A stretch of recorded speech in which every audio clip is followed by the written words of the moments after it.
guys, Vlad Moldavskiy here from MeetAdvisors.com. I'm joined with Jay Goltz from Goltz Group. How are you today? Great. So you chose entrepreneurship to start your career. Why did you start it, and what did you start?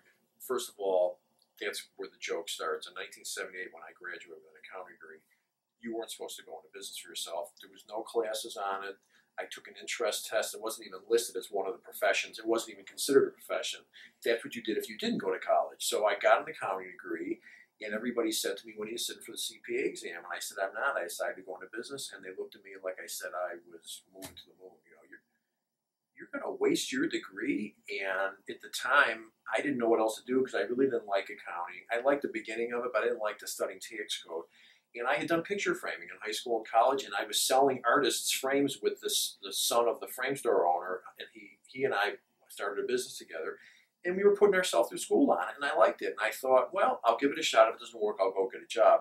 But this was pre-Inc. magazine, pre-Steve Jobs, pre-everybody. The entrepreneurship wasn't really even a word that was being used at the time. And then 3 years later, the whole thing changed dramatically. So I started in a third-floor walk-up loft on Clybourne in Chicago. The rent was $200 a month, and I figured if it doesn't work out, I'll just sell the inventory and get a job. So picture framing, obviously you had experience with it in college and you were paying through your school, but it's kind of an old age industry. Like, why? What did you think was so special? I thought that it surprised me how many frame places there were around that you go in there and they told you it would take 6 weeks to frame the picture, and the selection wasn't very good. And at that point, I already knew what was out in the market because I'd gone to some trade shows. I grew up going to trade shows. My father had a dime store, which is like a Ben Franklin-ish kind of store, with the red front and the wood floors and the tin ceiling. And I had grown up going, so I knew about trade shows. So I'd go into trade shows and I saw what was available, and I was shocked as to how most of the stores out there were really just not advancing at all, and I thought I could do a better job. Since then, since launching it, you've had a great deal of success. You've started a lot of businesses. Maybe touch on what kind of businesses you're involved in right now. The framing grew very quickly, and after 3-4 years was one of the largest ones in the country, and after 5 years it was the largest in the country. I evolved into opening up a home store, Jason Home. I have an art business, Chicago Art Source. I have a wholesale business selling to other framers around the country. I got 110 employees, and it was an extremely difficult road for the first 20 years because I never had a mentor. I've never had a full-time job. It was very painful. And as a result, I decided to write a book called The Street Smart Entrepreneur, 133 Hard-Learned Lessons, because nobody really told me the way it was. And I have to tell you, things haven't changed that much.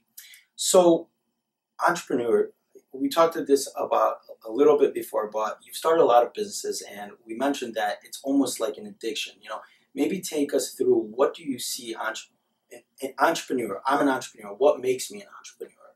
First of all, having an idea, I don't believe makes you an entrepreneur. And when I hear people say, oh, I'm entrepreneurial, until you sign a lease, until you borrow money, until you quit your job, I don't think you're an entrepreneur until you've taken some risk. That's the actual meaning of the word entrepreneur, taking risk.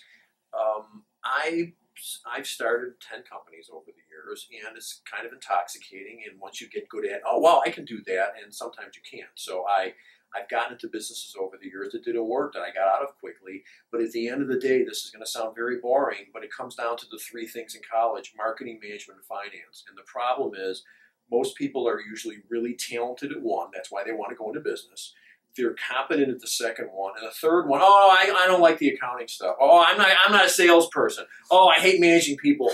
And those are the people that for sure go broke, because you can't be bad at one of those 3 things. What are some of the hardest lessons that you've learned? You mentioned, like you said, you wrote a book about the principles. If I had to summarize the top 3 things, and I'm not a high-tech guy, I'm sure there's some different rules for high-tech, but in a normal, un-high-tech business, it's all about hiring the right people and setting standards and making sure that the customer is taken care of.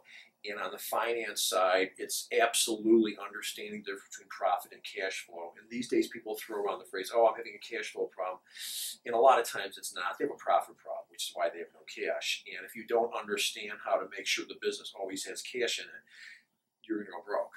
So you mentioned a little bit about the finance side. For an entrepreneur, when they first launched a business, you know, I started one month ago. First thing I did, I filed for LLC, and the second thing I did was I drove myself to the bank. What are things that you should look out for when you're starting business and you're opening up accounts and things like that? The first thing is driving to the right bank. The fact is most banks are not the right bank for entrepreneurs. The small neighborhood bank might be great for getting your home mortgage or a car loan, but if they don't have a true commercial lending division, it's going to be a problem. And if you go, in my mind, to a gigantic bank, though the ads all say they're there for you, they really want your account balances, but giving you a loan, not so much. I think you need to find a business bank that specializes in small to mid-sized businesses who have commercial lenders that go out that understand small business, that are actually interested in loaning money to small businesses if you think you're going to need to borrow money. And the fact is, most banks don't fit into that category. Can you name a bank that you work with that fits into that? My bank now for 5 years is American Chartered, and that's their market. They go after small, mid-sized businesses. They don't have a ton of locations. They don't have their own credit card. They don't corner you and try to get your investment portfolio. That's what they do. They're really about the relationships, I can tell. Well, all of them, you hit the word. It's like the fun word. They all say we're into relationships. Every banker you'll ever meet is going to come out, and the first word down, we're really into relationships. Yeah, until you got a problem. Then they're not so much into the relationship. Then they're into getting their money back. No, it's their business model. They live and grow their business on small to mid-sized businesses. That's who they operate. That's what makes their business. They can't live off their credit card portfolio. They can't live off their investment division. They can't live off their... This is what they do. This is the bread and butter of what they do. You need a bank who is in that business instead of doing it as a sideline. One thing I like to ask all entrepreneurs, it seems like you have an unbelievable reputation, business sense. You've had a lot of success. You really have went through the highs and the lows in business. One thing I like to ask all entrepreneurs that come by MeetAdvisors.com is, what's one piece of advice you would give to our community when launching and trying to grow a business?